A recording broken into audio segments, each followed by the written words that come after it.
Alors bonjour, moi je m'appelle Catherine D, je suis une résidente en santé publique. Aujourd'hui, je vais vous parler d'une évaluation du programme de malnutrition aiguë qu'on a fait dans l'aire de santé de Ségué, qui est une petite région au Mali. Donc, le premier objectif, c'était vraiment de vérifier est-ce que le programme dans cette région-là y est conforme à ce qui est prévu dans le programme national du Mali. Donc là, on parle de l'implantation des différentes activités, la couverture et les résultats. Ensuite, le deuxième objectif, c'était de décrire c'est quoi les différents facteurs qui expliquent le manque de participation au programme, parce que les différents intervenants du centre de santé nous avaient vraiment dit que la participation était vraiment pas bonne. Donc, comme source de données, ce qu'on a utilisé d'abord, c'était le registre de malnutrition de la région de Ségué. Ensuite, on a fait plusieurs entrevues auprès des différents acteurs de la communauté qui travaillent en malnutrition.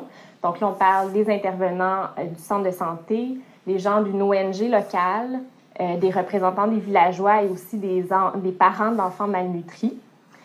Troisièmement, on est allé vraiment faire un dépistage de la malnutrition aiguë dans les différents villages de la région. Puis finalement, évidemment, il y a eu beaucoup d'observations de terrain. Qu'est-ce que ça a donné comme résultat? Globalement, l'implantation des différentes activités dans l'aire de Ségué est assez sous-optimale. Donc, surtout les activités curatives, donc la prise en charge d'un enfant malnutri, ça ne va pas très bien. Par contre, au niveau des activités préventives, là, il y a eu un bon travail qui a été fait de l'ONG Sahel 21 dans la dernière année, donc ça va beaucoup mieux. Pour la prise en charge de l'enfant malnutri, vraiment, les taux d'abandon sont très élevés. On parle d'environ 70 %. Puis, le taux de participation au programme, ça aussi, c'est vraiment pas très bon. On parle d'environ 10 % de participation. Par contre, la bonne nouvelle, c'est que quand on est allé mesurer la tendance de la malnutrition aiguë dans cette région-là, on s'est rendu compte que la malnutrition aiguë, elle est vraiment à la baisse. Donc, on est passé de 27 % en 2006 à 11 % en 2011. Je ne sais pas si vous êtes comme moi, mais moi, je me suis posé comme question pourquoi est-ce que la malnutrition est à la baisse si le programme, globalement, il n'est pas très bien implanté? Eh bien, j'ai plusieurs hypothèses. D'abord, il faut savoir que la malnutrition aiguë peut être vraiment soumise à différentes variations saisonnières, donc des problèmes de sécheresse, d'instabilité politique ou des épidémies, par exemple.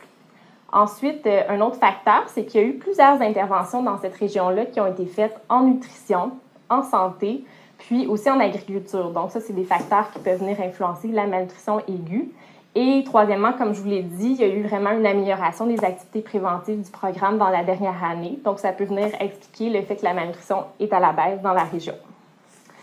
Ensuite, j'ai vraiment un volet qualitatif à mon étude. Donc là, comme je vous disais, le but, c'était d'évaluer pourquoi les gens participent pas bien à ce programme-là. Donc, les principaux facteurs qu'on a trouvés sont d'ordre environnemental, donc vraiment la distance entre le village et le centre de santé, le manque de moyens financiers, évidemment, puis aussi l'inégalité entre les hommes et les femmes. Il y a aussi beaucoup de croyances erronées qui persistent en lien avec la malnutrition dans les villages et ça va mener vraiment à la honte d'avoir un enfant malnutri. Donc, c'est vraiment des obstacles à la participation au programme. Nous, de façon générale, on est très optimistes par rapport à l'application de nos recommandations pour améliorer le programme dans l'aire de Ségué parce que vraiment le projet d'un bout à l'autre a eu vraiment une belle acceptabilité auprès de la population. Les gens étaient contents, ils se sont vraiment impliqués. Puis les différents partenaires ont vraiment eu un rôle prédominant dans ce projet-là. Alors, on est très optimistes pour la suite des choses. J'espère que vous avez apprécié, puis je vous invite à m'appeler ou à m'écrire si vous avez des questions ou des commentaires.